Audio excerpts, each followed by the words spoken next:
Welcome everyone. Baruch Hashem, we have a beautiful turnout. Shalom Aleichem again to Professor Shai Secunda. We had the privilege to learn with you on a subject that is so important before, and since then I saw the book of Simcha Gross already came down in price because it's already making its rounds by the second tier people, Baruch Hashem, and a subject that we really learned a lot from, and we look forward to continue to learning with you today. Thank you very much for your time. Thank you, Shalom Aleichem. Welcome back. As today the shir is going to be on Amayim Shaifer, about the kamayas and the bowls that, like he said, that you could see in display in the Met Museum. So anyone that's going to be interested after the shir to go is going to now know a little bit more. We're going to get a little bit of tour. So I want to thank you, and I want to ask that I'm going to make sure to open the floor every few minutes. Please don't, you have any important questions, write it down. Not cost a paper dot, my pen. You write it down, and we'll make sure that you be heard. Thank you. Okay. So thank you so much, Sasanian and Rabbi Yonasan and Selig, for arranging. It's good to see some familiar faces already at this point. What I want to do today, similar to what Rabbi Yonasan said, is introduce what seems to be a very weird object that maybe we shouldn't care so much about. And I'll explain why we need to care about these objects. But I don't want to just do it in kind of a general way. It looks like there's a room of Talmud Chachamim. So what I really want to do is think about different sugyas in Shas that maybe there are interesting connections and parallels to these objects. But I'm not going to defer anymore, and I want to say something about these objects. In the title, I refer to these objects as kameot, right? Amulets, and there's a picture on the second to last page, which doesn't look like an amulet at all, but rather it looks like a bowl. The reason why I think it's fair to call these amulets, first and foremost, is because these texts themselves sometimes refer to themselves as kameya. They call themselves a kameya. They'll start off and they'll say Hadin kameya. And more than that, they seem to function in a similar way to a kameya. They were usually written to protect a person, a house, using different names and different technologies, you can say, in order to protect a person metaphysically, the same way a kameya functions in a similar way. These objects are called magic bowls, Aramaic incantation bowls, and there are something like 2,000 of them, we think, that exist in the world.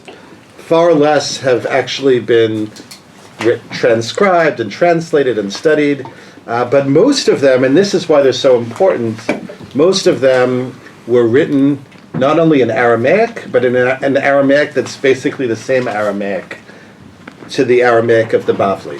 Right? So it's clear, first of all, that the language is the language of the Jews in Bavel. And more than that, the reason why they're so important is we do not have a single physical thing that lasted from the Jews in Bavel during the times of the Gemara besides these kameyas, besides these bowls. If you're interested in Eretz Yisrael, the sky's the limit. You have all kinds of things. You have coins, if you're talking about an earlier period that the Jews themselves, Bar Kochba, minted. You have mosaics, you have inscriptions, you have shuls, all kinds of things that you can use to better understand the world that the Jews in Eretz Yisrael experienced, and even Chazal. We even have an inscription that more or less looks like a piece of Yerushalmi that was found in a place called Rehov. But in Bavel, we have almost nothing. That's not because nothing existed. Lots of things existed, but because archaeologists didn't really focus so much on the layers, the more recent layers of when the Jews lived and flourished in Bavel, and because of politics, because for a very long time people in, where is Bavel nowadays geographically? Which country? Iraq. Yeah, there was no great interest in trying to understand what things were like for the Jews.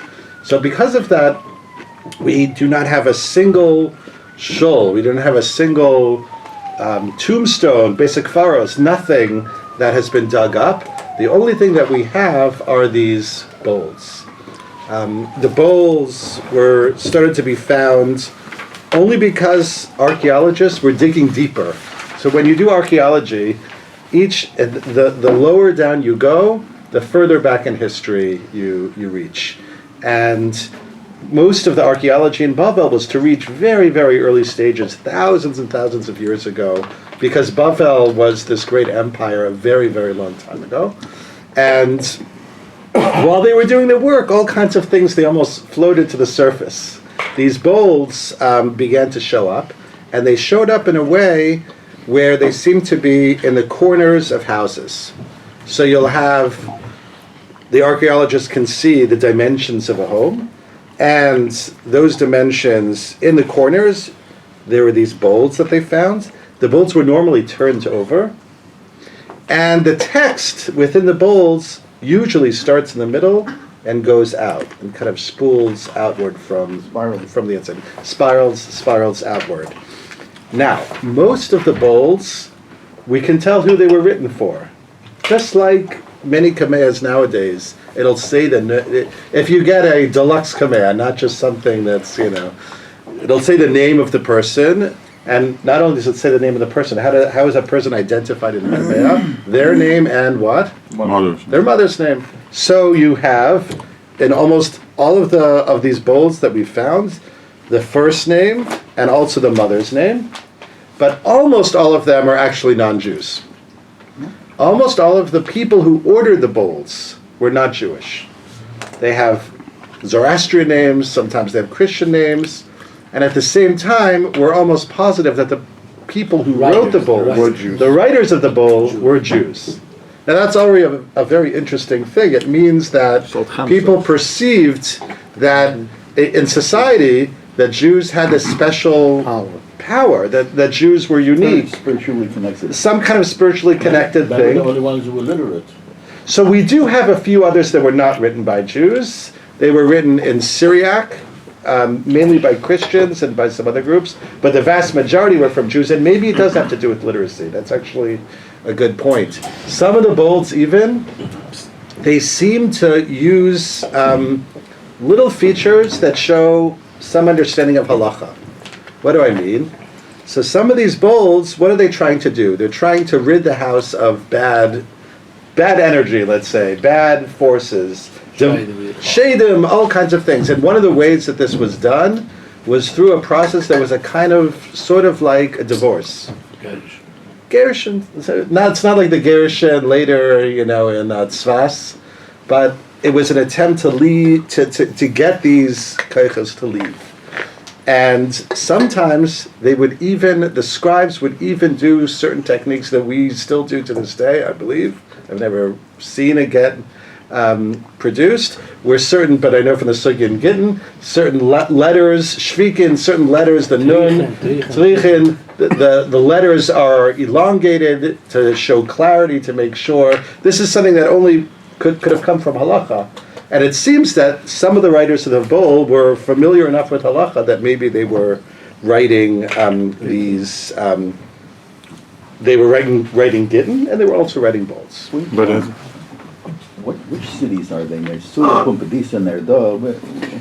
That's a good question. So most of them, we do not know where they came from. We know they came from the black market. By the way, nowadays, if you want to own one, and I'll talk a little about where you can find them, they're illegal. It's what they call in the art world, and it's not a good thing. They're hot, right? You don't want to traffic in them because you can get into serious trouble, and that's because it seems that people were sort of going into archaeological sites, taking these bowls and selling them, and they didn't. First of all, that's not good for science because you don't know where they were found, so we don't know. But some of the ones that were found in places that were not terribly Jewish. Like Nippur, which is a very, very ancient Babylonian city. We found a bunch of things there, but most of them do seem to come from the general area, right between the Tigris and the Euphrates, more or less, even where we know that Jews. this idea that we don't know where it came from is contrary to what you said before, that we know it came from the four corners of the house. That's right. The few that we did find were found in those places, but most of the ones that ended up being studied and were sold just kind of appeared in the market. And it has Jewish, other than the letter styling, where you see a little, does it have Jewish content? So yes, we're going to look at a few examples of content. See, this is also the Hebrew letters. I would assume that Hebrew letters was all. Exactly. Exactly. It has the. I mean, the image is very hard to see, but yeah. That's. There were many different groups in Bavli that spoke Aramaic. They were Jews, of course. The Persians spoke Persian, but there were other groups also. The Christians spoke Aramaic, but the script, Not the same dialect. Not the same dialect. The Christians correct. So first of all, the dialect was a little bit different. But another sign, exactly as you're saying, that it was written by a Jew is that it has the square letters. If you've ever seen Syriac, it looks completely different. That's another sign that almost for sure these were written by Jews, because we don't think that non-Jews wrote in that script. A little bit. It's Okay. okay. We'll open the floor. Okay. So hold on. So. I introduced a little bit of what these things are, what their purpose was, but again, it's a little bit of a letdown. How much would you prefer to have a shul from Bavel that's dug up? And then you could think about, okay, how is the shul arranged? You could even ask the questions that we ask about synagogues in Eretz Yisrael that were dug up. What's with these images? Would Chazal have approved? Maybe this was not a rabbinic synagogue and they would not have approved. I wish, and maybe one day we'll have such things, but we do not have such things in Bavel. All we have are these kind of strange texts, right? If you ever open a Kameh, it's unusual, and yet what I wanna do together, and I want to learn, is it still can help us understand how different texts were being put together in Bavel. And maybe even ultimately it can give us a little insight into how some of the texts traveled among the Amoraim in Bavel that ended up in the Gemara. Yeah. Before we go to the next thing, I'll open the floor now to someone to ask a question. 1 second. I want to start with one thing.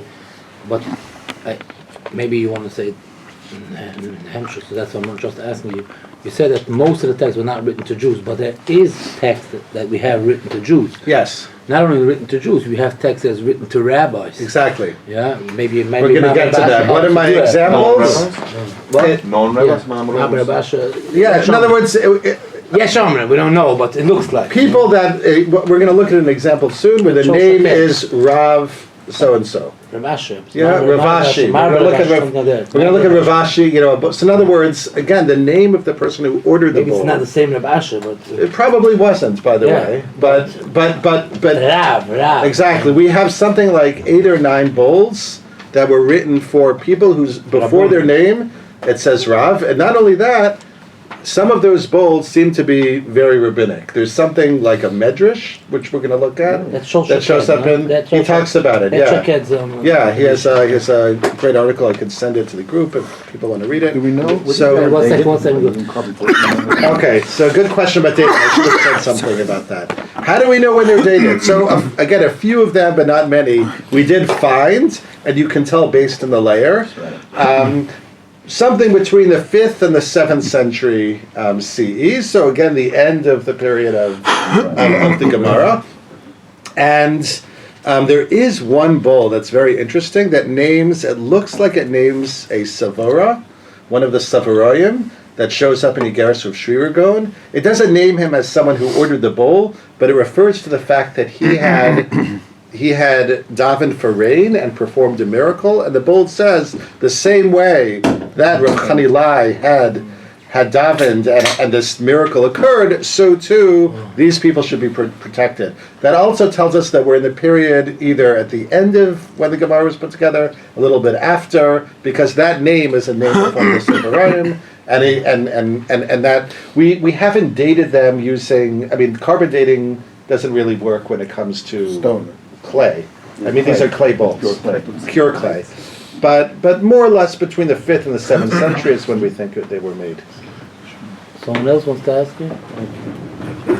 Do we Is there any significance that it's in a bowl form, not in a disc? That's a great question also. So one of the unusual things is usually, what does a kamea look like, or what are the dimensions of a kamea? Kamea is something that is maybe worn on a person. It's close to their body, and actually we have a whole bunch of kameas that are written in silver, very, very thin silver, or different kind of thin metals, which were then rolled into sort of, they were inscribed with what's called a stylus, not a pen. You know, you make kind of an incision, and then they were rolled into something that looks kind of like a Piece of jewelry. like what something that makeup goes into, right? You just kind of stuff it in there, a tube, and that would be the normal way to do things. Why a bowl? It seems that the bowls were just available as a material. In other words, the bowls weren't made to be a kamea. The bowls were made for the kitchen. Like you go and paint so you could easily go. You go to IKEA, right? Paint a pot. And you pick it. Exactly. You get a whole bunch of bowls that you could use in your kitchen. But these people who were writing the bowls decided to write on the inside and and use it that way. And the other thing, though, that may be the reason why a bowl is better is because it does seem. Remember, I said they were turned upside down. So maybe, From being wet erased at the time. and we're going to see one of the examples. Not only about not being erased. Thank God they were turned upside down because they weren't erased. But I don't assume they created those things so we could read them. No, they wanted to last a long time to drive away all the demons. It was like we- It could be it was. So there's a theory we don't know that it was to trap them. Almost like. Could it be the opposite? Only those survived. Those are the ones that we could see. Yeah, but sometimes, even when we can't read them, it could be. Yeah. Did they eat all the There's Yeah, is there any way that we can know for sure that these names are, these people are actually non-Jews, that weren't Jewish people that assumed non-Jewish names? That's a very good question. Actually, I wrote an article about that. I haven't published it yet. We don't know for sure. You're right. It could be that these were people who were Jews who bore non-Jewish names, but these are non-Jewish names. That's not just a parva name. I mean, we have parva names even amongst Chachamim. Rav Papa isn't a Jewish name in and of itself, but it's not the name of a pagan god. You have to go pretty far to name your kid Chris. You're thinking in like terminologies nowadays, or Hormiz, which is one of the names that we show up a lot. That's the name of a Zoroastrian god. It could be they were Jewish, but it's And just very quickly, we do have a discussion, a famous sugya in Gittin, about Shemus Muvakim, which does seem to think that there were Jews that used very, very Goyish names. And maybe the fact that they were so Goyish actually means that they were. There's a whole discussion, halakhically about this, but that's a good question. Mokfeh is not a Jewish name initially. Initially, yeah. One second. I'm just wondering, besides where it's written for Christians, are there any Christian motives in it? Just like there's halakhic things? There are. Most of the Christian bowls, though, are the ones where we find Christian motives. Sometimes they'll mention, his name. Also, something that's discussed in a few Gemaras about whether you're allowed to even do such a thing for healing, and it's, ultimately it seems like it's Yahweh, but it does show up a few times even in the Jewish bowls. Yeah. And is it called a curse? Who calls it a curse bowl? Well, some of them are curses. A few of them are curses. If you don't like someone, let's say someone, I don't know, business messed around. Some of them actually are attack bowls, where it'll be, I want this person to drop dead. I don't know, but most of them are protected. And they're black. Is it black for a reason? I remember it being black bowls. It wasn't black. No. That was the picture. The Mishnah say Kli Machzik Bracha. Maybe that's the Kli. Kli Machzik Bracha. Interesting. Yeah, it's an interesting point. I just wanted to add one thing because I just checked in what the sources. I see you're not mentioning. One of the biggest foundings that they found on the bowls was the Mishnah of Eizim B'Koyim Mishnah V'Chim. Yeah, correct. It's not mentioned there. I didn't bring that source. This is very interesting. Some of the most Jewish bowls are bolds that actually have quotations of the It's Mishnah. the earliest version of the Mishnah. That's what's amazing about them. How early do we get with manuscripts in European libraries? 12th century, 11th century. With the Geniza, you can go back a few more centuries, maybe to the 9th century, but not much more. Not much more than that. There are a few bolds that actually have, but only specific Mishnayos, that are within the bowl, and it seems that the Mishnah is also being used as if it's one of the Shemos HaKadoshim. As if it's some kind of powerful long name. The Mishnah seems to function that way. The reason why it's those Mishnayos is because those Mishnayos are part of davening. Yeah, we spoke about it. Once it happened, it turns into liturgy. Yeah, it becomes magical exactly. powers. In other words, it's not just a Mishnah that's... And it's like the Hillel. In a way, yeah, exactly. nice without my Tzvachim. It's, Yeah. It became like the Is Hillel. Makam Shel Tzvachim. Yeah. The Okay. earliest It's in there. Mishnah Okay. Zugis. Yeah. The earliest I Mishnah. want to. Okay, so we could speak generally, for a very long time about the bowls, but I want to look at three examples of cases where there is a close parallel between either at least one or even more magic bowls and a Gemara. And the first source I want to start with is a Gemara in Psachim, very famous discussion, Arvei Psachim. If you're interested in Shadim, you should learn that Gemara again. And anyone remember why all of a sudden Arvei Psachim, the Gemara spent so much time? Exactly. We're supposed to drink for... I want to say something about Shadim and Bechlal and Persia and Persian Empire. I want to say something about Shadim. Difference between the Babylonian and the Israeli. Do you have something you want to I say? could say something very quickly, but it'll probably get us too far afield. It used to be thought that even by scholars, I think, if I'm not mistaken, the famous German Jewish historian Gretz wanted to say that in Eretz Yisrael they were more rational. So they didn't really, they weren't so interested in Shadim, but in Bavel, they were much more interested. More traditional approaches would say that Shadim like Bavel more. They hang out in Bavel more. They don't hang out so much in Eretz Yisrael. The truth is, if you learn Yerushalmi, if you learn Midrashim, there's Shadim there also.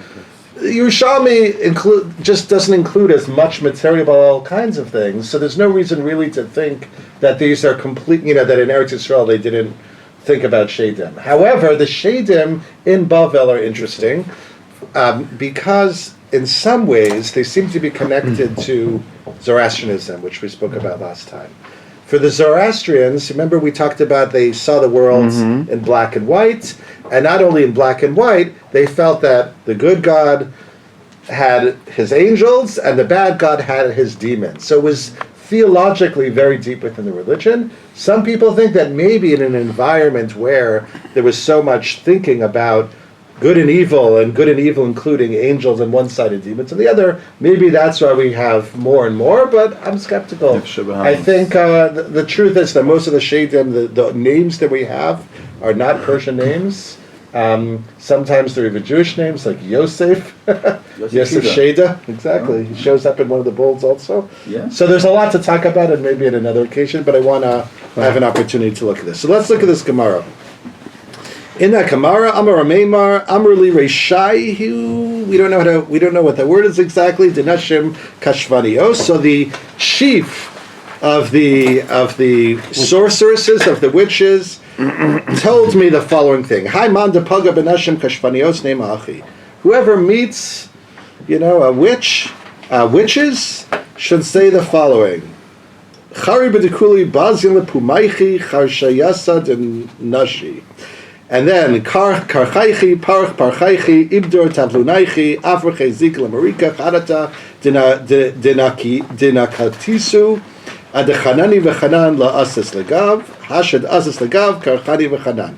If you didn't catch that, it's okay, because a lot of times, and this is one of the interesting things that we find in magical texts, is that Doesn't make sense. It makes sense, but it's a different kind of making sense. It's a different approach to language. It's different than our kids, right? We have the Badaicha. So I put on the back. I went. The last page is all the different shinoi nusach, and I can't remember. This one is right. This one's from a very good Ksav Yad. I'm going to ask not to ask, and we'll open for 15 minutes. Okay? So this is from a certain Ksav Yad, Minchen, 6, not 95, and there are interesting changes. But what do we see here in terms of just what the Gemara is saying before we get into the difficult to understand part? There's a conversation between a Meimar and the head Machshefa. She seems to give him advice about what to do if you meet sorceresses, and then she gives a whole long text. Some of it is actually a little bit funny, right? Chari b'dikuli bazia means something like feces in torn date baskets. To your mouth, women sorceresses, and then all kinds of terms, difficult to understand. But some of it does seem to refer specifically to maybe sorcerers. Let your spices scatter, right? Maybe saffron. Let the wind carry away the fresh saffron that you hold. It seems that this is geared specifically to sorcerers. Okay. Now, it turns out that pieces of this actually show up in a couple of bowls. So if you look at it's a little bit small, but number 2, I made a chart. You have a bowl that you can see actually online, and you can also see it if you go to London in the British Museum. You have one that you can't see anymore. I don't know what happened to it, but it used to be in the Istanbul Museum, and there's an article about it. And then you have our piece of Gemara. If you look, there are some real parallels there. The first part between Istanbul and the Gemara is pretty clear. There's another part in the British Museum, which is also very clear. There are differences also, which you can think about, but it's quite close, right? So, karchaichi, karichi, very close. Now, what do you make of this? Now that we've spoken a little about the bowls, and you see that there's some parallels between this Gemara and some bowls that have survived. I know. We're going to wait for 15 minutes to get all kinds of questions, but what do people think? How would such a thing happen? Why would you have bowls that have the exact, or more or less, the same text that you have in the Gemara?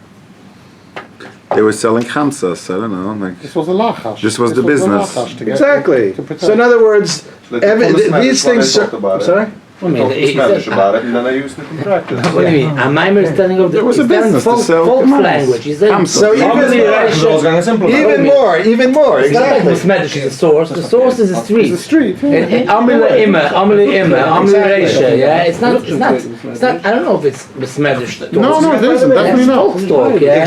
Exactly. So That's what it was. exactly. So first of all, the Gemara itself says it's very unusual to have an Amora quoting a woman, to say nothing about quoting a Machshefa. But it actually says that this is coming from some kind of source, probably an expert, right, who knows these kinds of things. And she was the source. So in other words, the same way a Meimar hears this lachash, so whoever made the bowls also heard the same lachash. Maybe they spoke to also a machshefa or a machashef. I don't know. There was some kind of way to hear these kinds of things. But it's a little bit more. It's actually a little bit more interesting because Are the other, besides the bowls, are the other bowls also like that? The whole Gemara has a whole bunch of different... there's a bunch of parallels there with bowls. Also with bowls? All of them? Yeah, not all of them. I mean, just a few that have survived. But I want to ask a trickier question. Right? So, is this actually a parallel? What does the Machshefa say? Let's take her seriously here. When do you use this thing? When are you supposed to use it? When you're under a spell of a machshefa, what? Or you're worried that you are. You have some kind of encounter. You're passing. And actually, You use the chara lachash. The paga before she. Yeah, you Before she- when you encounter, I don't know if just when you're walking in It's a Gowanus. protective measure. Protective measure. Yeah, when you see her. Okay. By the way, that word paga seems to be a verb that's used for these kinds of, scary encounters. That's different than the bowl. The bowl, remember what the purpose of the bowl was? The bowl is to protect the whole house. It's not about, right? And actually, this is It's not about, but it's the same. This is What do you more think than the a difference? Because this is more like a... Look at the Gemara. Look at the Gemara in Arvei Pesachim. Go to the. Turn the page for a second. And if you look actually, and I know it's very small. It's in gray, something like 8 lines up from the bottom. There's a whole discussion of encounters that people have, which were seen as threatening, which you need to say certain things, do certain things. For example, Haiman Tapaga Ishanida, Kasalka Va'asya, Iu Kademu Misham, right? So there's a whole issue of a woman coming back from the mikvah that causes issues. So the language of Haiman Tapaga sounds similar. It's more than that, actually. Now let's try. Who remembers the sugya in Arvei Pesachim? Well, again, I asked why in Arvei Pesachim is there a whole discussion about Shedim? Zugos. And the whole first part of the Gemara is about Zugos, right? The question is, how could Chazal tell us that we're supposed to drink four glasses of wine if it's dangerous to have pairs? Okay. You look at the Gemara, and again, it's very small, but you can see that's the first question in bold. Right? At the top of, right? And then lo yaset shach of train. You can't do things in pairs. Hashosaki flying demobarosho. So I'll either drink 2 Cokes or I'll get a third. I won't drink 2. I'll get a third. Right? There's a whole discussion that's all about not doing things in pairs, and then. Go down to the next bold. Right, so, sorry, within this whole section, all the way until Roman number 2, is all kinds of things that you can't do, you're not supposed to do in pairs, and what do you do when... A Maimer is not talking about pairs, right? Right. A Maimer is not talking about pairs, and he's smack in the middle. Why is a Maimer there? Why is Amar Maimer, Amar Le'Ushad Nashim Kishmayas? I'll tell you why. Because right before that, Amar of Yosef, this is great. Amar li Yosef Sheda. So now we know the name of one of the Shedim. Right? It wasn't Hormuz, it was a good Jewish name. Amar li Yosef Sheda. Ashmadai Malka the Sheda, there's another one. Memuna Kolozugi, right? That's part of the discussion. He's in charge, right? And he has a whole svara that he learns from Ashmadai, and then the next one also, Amar of Papa. Amar li Yosef Sheda, betray Katlinin ba'arba masakina, and if it's just 2 times, then they can kill. 4 times, not as bad. What's interesting about that conversation with Yosef Sheda? What's interesting about it is the demon is giving the Amora not just advice, his professional, not just professional advice, how to beat him, how to beat them. So first of all, this story has a interesting message. The Chachamim are saying, on the one hand, you have to be careful with these kinds of things. On the other hand, we're powerful. We're so powerful that friendly with them. We're friendly, but we're able to even use them to our advantage to learn this, to overpower them. Which explains why they like the Gemara in Shabbos, Hahi Arba. So I think that's exactly what's going on with the Maimar. Maimar is exactly the same thing. He meets this woman, which is the head of the sorceresses. She gives him advice against sorceresses. And even the advice, if you look at the text itself, right? Why did it end up there? I think it's the same idea. It would have fit perfectly with Haiman Depug at the bottom. And maybe that's initially where an earlier Masadr of the Gemara put it. Right? Why did he say? So why do you say it says to you more that it's not like the bold? Because really it belongs after the man. I'm not saying it's not like the bolds. I'm saying this is a case where you can see the Masadr of this sugya has different Messiahs, different things that have to do with Zugos, dangerous situations where you meet a sorceress, a nida, all kinds of things, and he uses the materials in such a way so that he then rearranges the sugya. By the way, I'm not sure that you could learn from such a kind of text that Amali Yosef Shidde and Amali, that it means that, let's say, we beat them through getting out of them what to do. It's like Avraham Avinu gave Matonos Lepelakshim, he gave him all the ways and tricks. It's a way that we're saying we know how to beat them because we got it from them, but doesn't really actually mean but I think that they have connections with them. It's a sort of genre to talk. Like I got it from the evil. I know from them. Doesn't have to mean that I had a talk with Yosef Shidde and a talk with. I'm not sure, Not sure you could. I think it's a little different with Avram Avinu, because there, again, it's about beating the other side at their game. That's what's so interesting about these stories. I don't know. How else do you explain why a Maimar is here? I think you like it. No, I disagree with you, because until very recently, I like the it, I last like it. 600-700 years, That's recent for you. Meaning to say, I like the concept of somebody lying or the truth not being told doesn't exist. It's a very meaning to say, all these cases where arresting people, Tricks to beat the constantly people system. being arrested for sorcery, Figured out from there. and constantly people, And to beat them. and there's always a very At that valid game. thing, as if the guy admitted, yeah, this is what I do, and this is what you have to do to stop me. It's meaning to say, it seems like a very valid thing to be done. It's not out of the norm that you meet somebody, he's going to tell, oh, this is what I do to curse, and this is how you can stop me. This seems to be like nobody seems to like blink. I'm blinking in a good way. I don't think it shows. I don't think that there's so much parallels that you can have that you tell that what the Shed says how to beat him. I think that Shai is putting together a very interesting Gemara, and I think you have to show parallels to that. And I think that it could easily mean that they're making it up and just trying to say that we know how to beat them. Okay, so I want to take it to the next level. It's also interesting that Rabbi Yosef says from Rabbi Yosef Shaida, you know? Yes, that's amazing. That shows you. That's manipulated. Okay, but hold on a second. I mean, I don't want to go there because it'll take too much time, but I mentioned that we do have two bowls that have a Rav Yosef Shaida. It's in the Shaked article. Rav Yosef Does shade Shaida. need to mean a shade or it's obvious. And he shows up in the bowl, Yeah. right? So there's something happening there, and I don't know exactly what. But one more thing I want to do with this example. I actually do want to say something a little bit shocking. I think maybe the way this story, it's not even a story, this little Amar Meimer, Amar Li Rishad Nashim Kashvanios came about is that initially it was just Haiman de Paga. And that was added to it. Why? Why was it added to it? Look at the text of the What was it? Amar Meimer, Amar Li Rishad Nashim Kashvanios. That whole framing, I think, because look how you have actually Haiman Tabaga there's a whole list of Haiman Tabagas. Why? Where did the Amr Rishad Nashim Kashvanios come from? Look at the actual text of the Lachash. So number one, some of it is in hold on. Bazim Pumaychi. It's in the Charshayasa Denashi.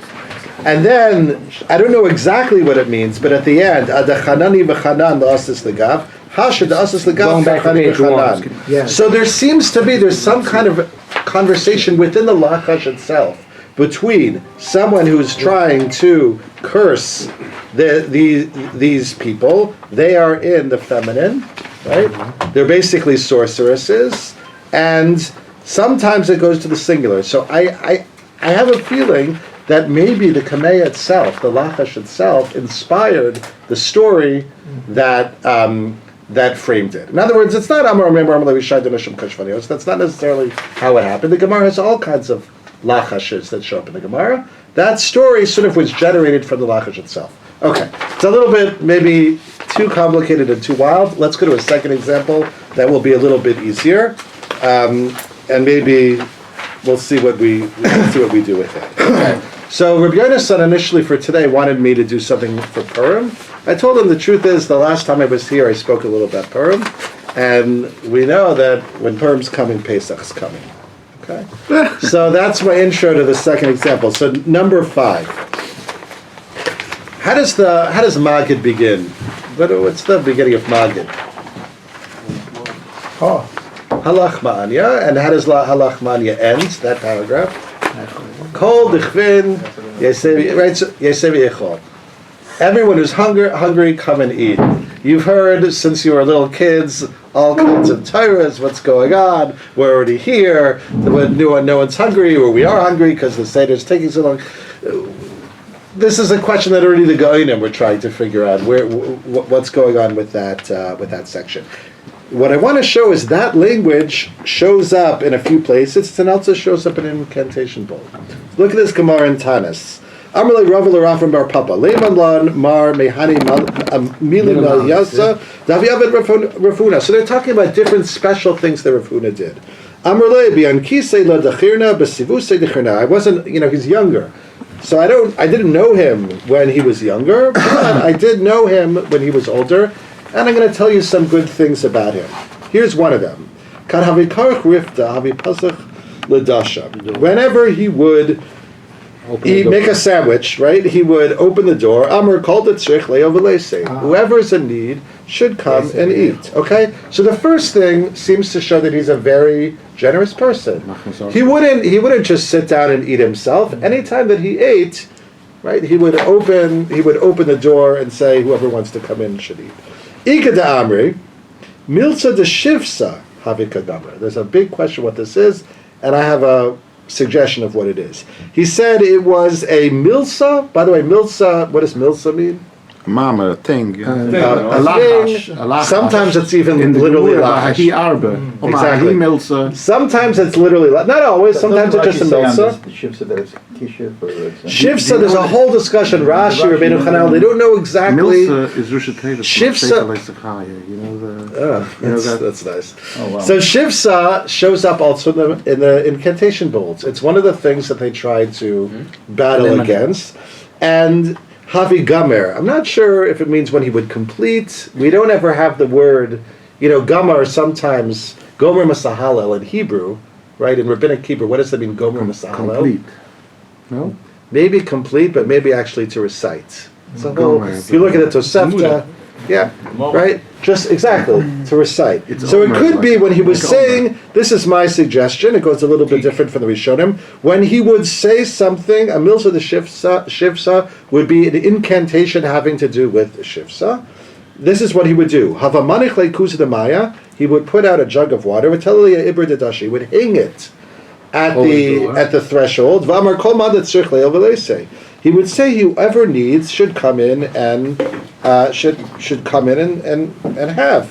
Why did he do this? In order that he should not be in danger. What does that mean? And then after that, the response was, I think that's going on before the Ikada Amre. I would do all of these things, but I wouldn't do this. I can't just open my door and have anyone come and eat because all the soldiers are going to come in and take the food because there were soldiers all the time in Bavel. Okay, so I'm interested in the Ikada Amri. The Ikada Amri seems to be very weird. Whenever he would say some kind of thing having to do with some kind of incantation, he would invite in, it sounds like he would invite in the Shadim. That sounds like the exact opposite to what you would want to do. But that's actually what we find in some magic bowls. Look at number 6. This one, I don't know where this one is anymore. It used to be in Boston, and maybe there's, it came up for market on Ganazim. You have it? Maybe Kestenbaum. I don't know. You never know. We're going to see it. What should I pay for if I see it?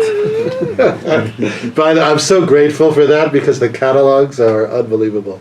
Do you know some Takehead one? Kestenbaum Takehead? No, I never saw these. Yeah, But make a joke. one day.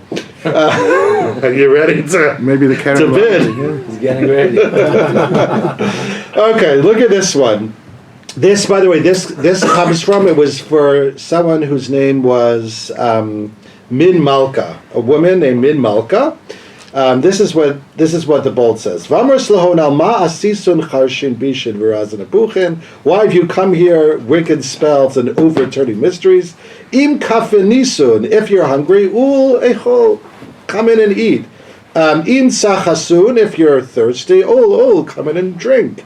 Ul ishtu, im charavisun, if you are dry, ol edeon, you can come and anoint yourself with oil. Im la kafinan atun, v'im la tzacha etun, if you're not hungry, if you're not thirsty, v'im lo charavitun, if you're not dry, then izdazu fukuminhun. You should get up and leave. This kind of thing shows up in bowl after bowl. This we still see today. People they pour a little water before they drink. So you come in, right? So it seems that the strategy is, on the one hand, You trick them in, you sort of, there's some kind of trick and then that, you send them packing. and then you send them packing. And this is Exactly. halachmanio. That's the answers all the kashas. I do think, in a way, that's right. That's part of what's going on with halachman. Yeah, not that they are sending out, but Let's put them up in a chayrin out of here. That this kind of language, this kind of language, right? This kind of language was used in different contexts. By the way, sometimes it was used for good things, right? A chacham or funa would invite in someone genuinely to speak, but sometimes invitations, I'm sure we all are familiar with this. Sometimes you see someone who said, "I'd love to have coffee. Let's have coffee." Sometimes you don't want to have coffee. He doesn't want to have coffee, right? And we use invitations like this sometimes for performative reasons. Now, when it comes to the Haggadah, by the way, this is one of the answers that I'm sure I gave when I was 6 years old. It is performative. Why are we actually saying it? Because you're supposed to feel chayris. You have the ability to now invite. You're not inviting anyone now. Everyone's already here. But part of performing hospitality is doing this. Sometimes you perform hospitality to take care of the shadim, and sometimes it's to convey a message that we are now sitting around the table and we able are to. Okay. It's like Shalom Aleichem, that Chazal say there's the good angels, the bad angels, and we talk to both of them. Yeah. And we will call for the Malachra to say, oh my, we have a dialogue with the Malachim Ron. Yeah. Okay. The pasuk in Mishlei in Ro'av like that, Hachilel Lechem. Yes. Yeah. The same idea. And also, I'm thinking that could be that this spiral means that you got him in there. Now you're getting him out. You're going. It's possible, by the way. I don't know. It's possible because why write in such a Exactly. By the way, first you get him in. Once he's in there, I've tried to do it just to kind of feel what the experience is in order to be able to read them. It's extremely difficult. I got one of these paper bowls, a Sharpie pen, because I wanted to understand, and it's very difficult. Okay. That's what you saw. There's a book from this. I forgot her name. Esther Shkalim. Esther Shekel. Yeah, that she's an Iranian. Like, I know her. And she writes on Lachma Anya, she brings like Kurdi ancient Minhagim that they sat around the bowl of the Seder. They said the Lachma Anya, and then they finished the word B'nei Choy, and they make that is something's going out. The kara. That's interesting. The kara is the bowl. No. There's a woman, Esther Shekel. She's a very colorful person.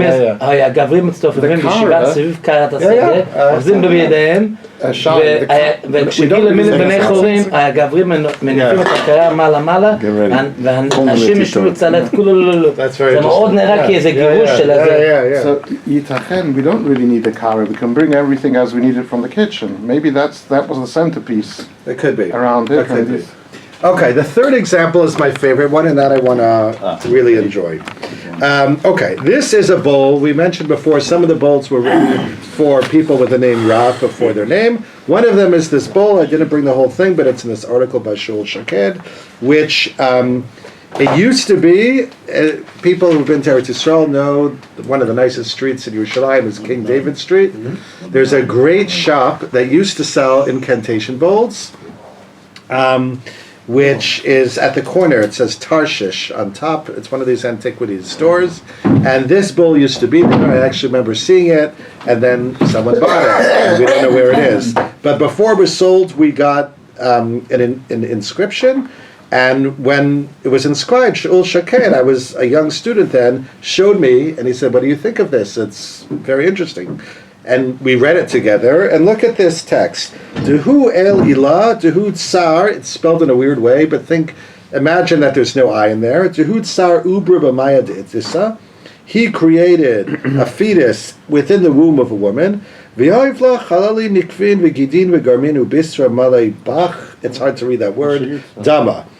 And he created, meaning HaKadosh Baruch Hu created, within the fetus, it sounds like Asher Yatzer, all these different holes and veins and bones and flesh are all in there. The text continues, Val kol eluhu kaimhu ela shamaya v'ara baruch hu le'olam amen sela. So someone was saying before, are there bowls that have Christian things? There certainly are. Most of the bowls that are written for someone whose name is Rav sound like this. I looked at this bowl. I said, "This reminds me of a Gemara," and it's a very striking Gemara. If you turn over, it shows up a few places in Megillah and also in Brachos. There's a discussion between these different Amoraim, and it's one of these cases where they're comparing or contrasting the difference between a Kadosh Baruch Hu and Basar Adam. Right? So if you go to the second line, Bo re'eh shelo k'midas kadosh baruch hu midas basar adam. Midas basar adam, tzar tzur al gabi kosel ve'eno yachol latil baruch neshama kirvav v'nei ma'ayim. So a typical artist, you draw something on the wall, it's two-dimensional, it doesn't have life, and it doesn't have intricacy within the life. Aval kadosh baruch hu, tzar tzura besoch tzura. It's a beautiful formulation. A form within a form. Umatil ba ruach u'neshama kirvai b'fnei me'ayim. And within that, he puts all of these different intricate things. What's the proof text? V'hainu damra chana, ein kadosh kashem, kein beltecha ve'ein sor kelokenu. Very famous drasha. My ein sor kelokenu. What does that mean? Ein sor, ein sar kelokenu. Okay, now how is that a raya? Because Tfilas Chana, she's pregnant. So she's not just able to appreciate the intricacy of life. She was able to appreciate the intricacy of life within life, right? And even within, right? So there's her life, there's the Uber within her, and then even within the Uber, right? There's all of this intricacy. It's a very beautiful image, and it's very unusual. I looked, and I was curious. In all kinds of texts written by Jews and non-Jews, people appreciate the fact that God creates a beautiful world, an intricate universe. I wasn't able to find anything outside of this Gemara which is interested in the fact that within, right, this kind of, I call it the Russian doll. Anyone know these Russian dolls, babushkas? There's one little doll, goes to another doll, goes to, that's the image that Chana's using here in this drasha. And that seems to be the image that the bowl is using. So I wondered to myself, how did this come to be? I mean, are we going to say that it's not Christian? This is not Christian at all. No, are we going to say that the person who made this bowl knew this Gemara in Brachas, knew this Gemara in Megillah? There's a parallel in Megillah, and was able to, take from that Gemara? I don't think you need to say that. Christians have the pusik, the Terem Etzorchum L'Deitin is a very important pusik for them. That what is? The Terem Etzorchum L'Deitin. Yeah, but you weren't here, so I missed. I heard it. Okay. No, but I don't think there's anything having to do with Christians here. And I mean, this image of the Tzura, I think part of what's going on, and this even feeds into Asher Yatzer, and I could stop with this and then we could have a discussion, is that we sometimes think that within a Gemara, there'll be a drasha, there'll be a discussion of a pasuk, of a mishnah. That's one thing that Chazal do. And they make different brachos, they make tefillas, and there's a whole liturgical side of what Chazal do. But actually, these things are often closely connected. There's a couple of great articles on how Asher Yatzer came to be, and there's very interesting things that even show up in the Targumim, which then this language ended up in the bracha. And I think if you look on the other side, look for example at the Mechilta. Mechilta, right, the Medrash Halacha of Rabbi Shmuel on Seder Shmos has, one of the most amazing sections is on Shir Hasayam. And that section, right, not only is it a classic medrash of the Tanaim, but it's a medrash that sometimes you're not sure, are they just explaining the pasuk or are they singing? There are moments where it feels like they just burst into song. It's kind of where this kind of thing comes from, right? Midas basav adam enu yachol tzar tzura b'soch tzura mayim of a mishma vayol amino kela tzar tzura b'mayim, this kind of thing, and quotes the same pasuk of Ein Sayar Kelokenu. So I sort of think that within the world of the Jews in Bavel, doesn't mean that these bowls necessarily were written by card-carrying members of the Aramaic, but it does mean that they were tapped into the same, not just the same communities, but the same approach to text, where text is an invitation, first of all, for drashas to think it through, poetry, song, tefillah, which ultimately comes into a Gemara, a drasha. Sometimes it comes to a bracha, like Asher Yatzer, and other times it shows up in a bowl. Literally in a bowl. Literally in a bowl. I just want to say one comment, but what Shai said that Shai was asking that why do you feel that this is Jewish concept, even with the Christians. The Torah Metzarcha bebeten. Yeah. But I just want to reread what his answering is that it's true that it is important to say that the concept of God as an artist is not a Jewish concept. Correct. This is also what the Christians Artist also and pregnancy. artifacts universalis means God is the universal artist, and even artist and pregnancy, but not tzira b'toch tzira. You don't see the Russians That's a pregnancy. That's a pregnancy. No, but what the bowl is saying, what Chana is saying, is that the Uber has this intricacy within it. That's a very This is what unusual. Russian child. Okay, now we'll open the floor. 1 second. Anyone? Yes. Oh, What is the agenda of a machshef? What's the? Agenda of a machshef. What do you mean by agenda? I mean, Like you're which? trying to like you The agenda by it Aruf. makes sense that she tells you how to protect yourself from her, but her agenda maybe it's like a nidda. She doesn't really want to do anything bad to you. So that's what I don't know. That's why I feel like, and I mean, people were disagreeing with me. I feel like part of what's going on in that story, the backstory is that a Maimar clearly had, or the Chachamim were trying to say, we have power over these. I mean, there are all kinds of stories with Minim and the Yerushalmi, also the Gemara and Sanhedrin. We're not only are we more knowledgeable, we can convince them to give us their secret weapons. It's like, the Israelis go to the Iranians, they go through their files and they take it out and then they win, right? It's not just that they win, but they also can elicit the information. So I think part of what that story is doing, just like with Yosef Sheda, I mean, Rav Yonason disagrees, or maybe, is that I think that part of it is that we can get these enemies to actually give them the things that will destroy I think them. you're influenced from the Israeli army propaganda. I never went. I moved. I grew up in America. Yeah. There is a Gemara, I think, in Masechta Shabbos, Hahi Arbe, that there were some magicians that stopped the boat in the middle of the ocean, and the Hanuim said, like, they had the lachash how to undo it. Yeah. So it's Sanhedrin, I think. Sanhedrin? I think so. It's a sof of a perik, I don't remember where. Okay. So we do see that concept. The Mashal actually brings it down in the second shuv there, which is a separate discussion. But it seems to be Chazal were boasting that they can do better. They can win they can undo their power. Yeah. Someone else? We speak about the Rav. I don't know Aramaic, but I know Rav. But Rav is just an Aramaic name for any leader or any. Not really. Rav Tabuchim.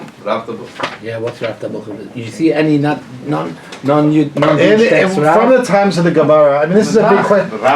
It is a good question because there's actually a couple of famous articles.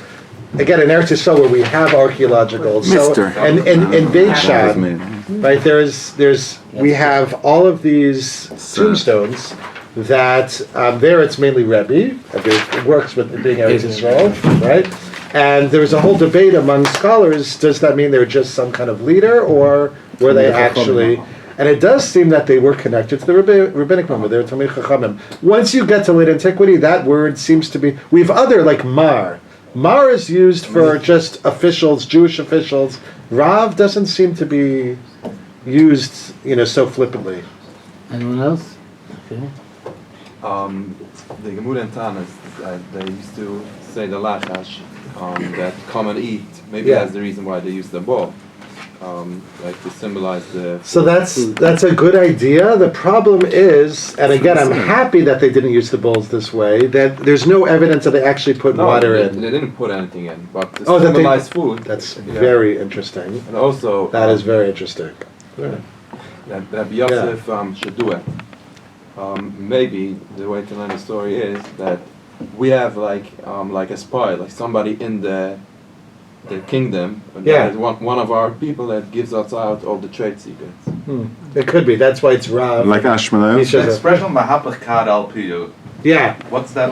We always you want to give an example of something as like. Yeah, I mean, I think that's like of what it's a natural thing. You're carrying something to the table. Once you know what, and you have a great dish, and it's the Bavli Belza, which was very into things, was very much against turning over a cup. Right? Come to the table and make everybody make the cup straight. Interesting. Must be some old secrets. I was just thinking they tied into yesterday's parsha. It was mentioned about Terry talking about Beten to emphasize how this is a Jewish concept. My friend Rabbi Yaakov Weinschneider mentioned to me yesterday an explanation from someone from 100 years ago. What's pshat? Oizen Shama, the Oizen Sheshama at Har Sinai, Avodah Haim, and now you don't be Avodim LaAvodim, and that's why the Eved Ivri is punished when he wants to, he has to be Ozno Vadelis, he wants to stay on longer. What do you mean? We know that the Neshamas were by Matan Torah, but what about this physical ear wasn't? No, it means when the Medrash about the Malach teaching the Ubar, that's what it means. He's recreating for the Ubar with his Oznayim, with his whole surah, as we see here, the whole experience of Matan Torah. Nice. Thank you. Yeah. You want to summarize? Sure. So this was just an attempt to look through a few parallels between these very unusual artifacts and a bunch of Gemaras. I just want to say that this doesn't exhaust everything that we can do with them.